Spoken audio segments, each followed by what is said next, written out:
Bon, c'est fait une petite vidéo rapide. On est le 10 septembre 2022. On est dans un parc. Juste vous montrer c'est quoi la 4e révolution industrielle. Ici, on a une machine. On a une machine pour à chaque jeu.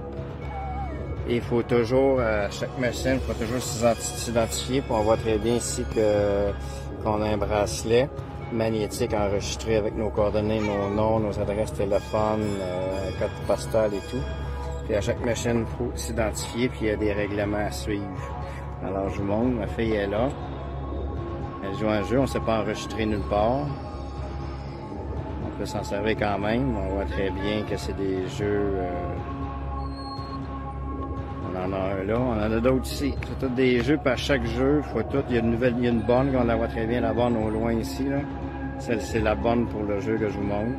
Puis à chaque borne, il faut t'identifier, tu as des règlements à suivre, tu as des consignes, tu as des consignes de jeu, puis tu as des pointages, tu es pointé. Alors, ça, c'est des machines dans un parc de jeux. Il y en a plein d'autres, c'est un parc au complet. Chaque parc a des manèges, chaque manège des bornes électroniques pour s'identifier avec des consignes, des règlements, des pointages. Plus de liberté. T'es tagué, t'es contrôlé, tout ce que tu fais. Bienvenue dans la 4e révolution industrielle de Klaus Schwab. Et c'est au Québec, et c'est à Baldwin, proche de Quatico, en Estrie. C'est un cadeau qui accompagnera ces collégiens pendant les 4 prochaines années. L'objet de leur enthousiasme, ce bracelet connecté qui évaluera leur performance sportive. Le but, c'est de pouvoir permettre à l'élève de se rendre compte, est-ce qu'il fait beaucoup de pas dans sa journée, est-ce qu'il brûle des calories, et selon l'activité que j'ai, plus j'ai de nombre de pas, plus ils sont actifs, plus je brûle des calories, plus c'est bon pour lutter contre la sédentarité. Ces données seront ensuite analysées pour faire des recommandations aux élèves afin d'être en meilleure santé.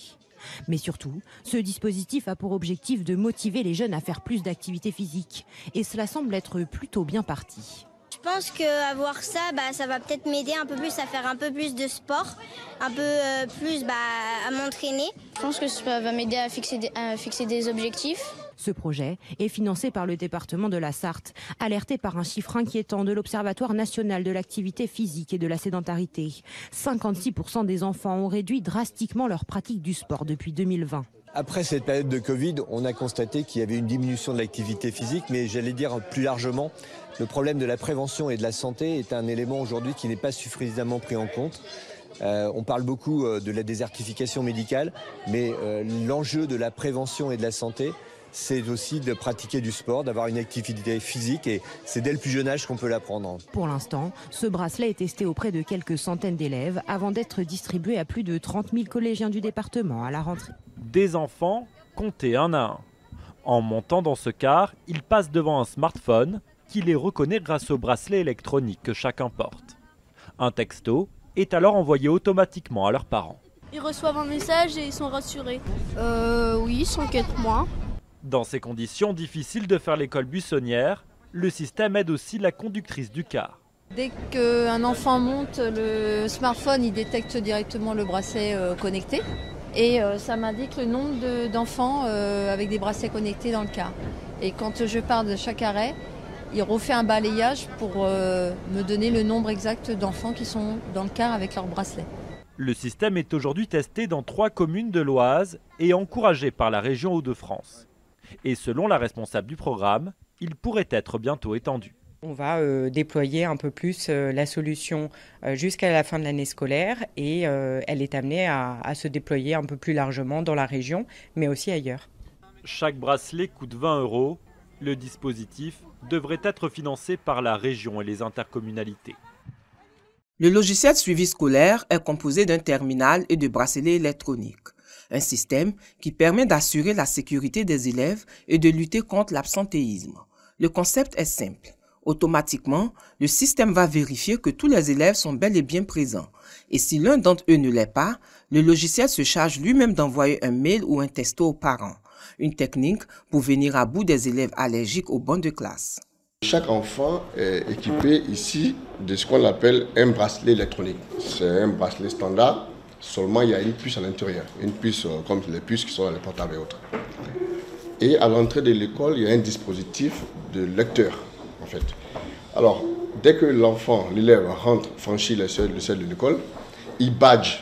Alors, à l'instant T où il badge, le père reçoit un message qui lui indique que son enfant est bel et bien dans la scène d'établissement. Le bracelet permet d'enregistrer l'heure d'arrivée et de sortie de l'école. Sur cet écran s'affichent les références des élèves. Si un enfant n'a pas normalement accès à l'école, le tourniquet ne lui permettra pas de passer. Mais dans cet établissement d'environ 2500 élèves, il n'y a pas que ces derniers qui sont surveillés. Les professeurs également se font enregistrer par un terminal. La lutte contre l'absentéisme est une obligation absolue tant pour les éducateurs que pour les parents. Il arrive par moment, l'enfant te dit qu'il vient à l'école. Et bon, du coup, toi, tu es à la maison, tu te dis que bon, ton enfant à l'école. Et automatiquement, quand l'enfant n'est pas au cours, le professeur en question t'envoie un message pour te dire que ton enfant n'est pas au cours ce matin. Ça nous permet, en tant que parents d'élèves, de suivre à distance les mouvements des enfants. En effet, dans les classes les plus dociles, le moment de l'appel durerait en moyenne 2 minutes, soit 28 heures au total, une semaine et demie de cours sur l'ensemble de l'année scolaire. Mais avec cette application installée sur le smartphone, le professeur repère automatiquement la présence de chaque élève. Une liste de présence est alors générée automatiquement et transmise à la vie scolaire de l'établissement. Lorsque nous faisons les appels avec les cahiers, les parents sont obligés de se rendre à l'école pour voir si l'enfant est là ou pas.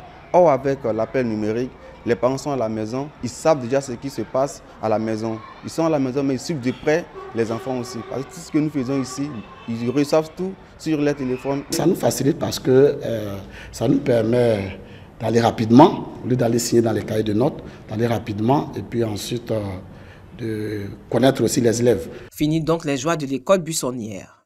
Je pense que l'appel numérique, c'est bon pour toutes les écoles. Et puis, Sainte-Thérèse a choisi ça. Là, quand un élève est absent, son parent sait qu'il n'est pas venu en classe.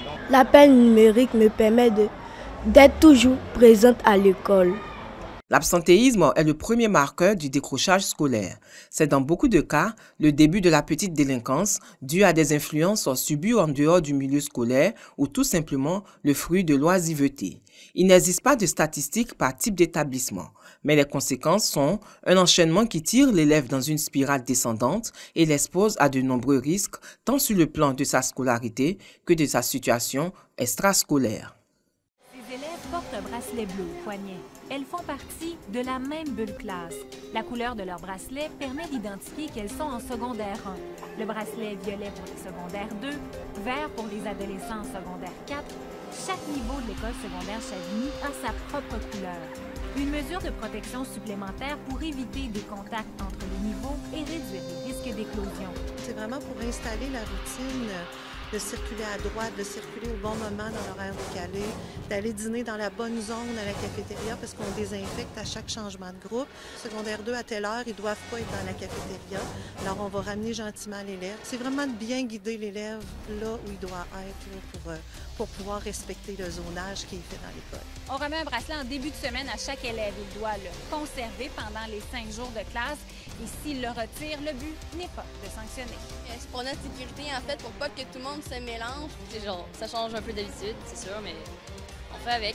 Le but n'est pas de suivre à la trace les adolescents, mais avec 1600 jeunes à protéger, des horaires modifiés à 3 reprises, la direction de l'école secondaire Chavigny a voulu mettre les chances de son côté. Les élèves ne m'ont pas parlé, moi, depuis le début. J'ai jamais entendu parler d'un problème avec ces bracelets-là. C'est plus, ils sont concernés par leurs propres préoccupations, leur rentrée, leurs professeurs, leurs matières, leurs amis. Pas de négativisme, sont très enclins à respecter les règles qu'on leur demande, puis ils comprennent pourquoi on le fait aussi.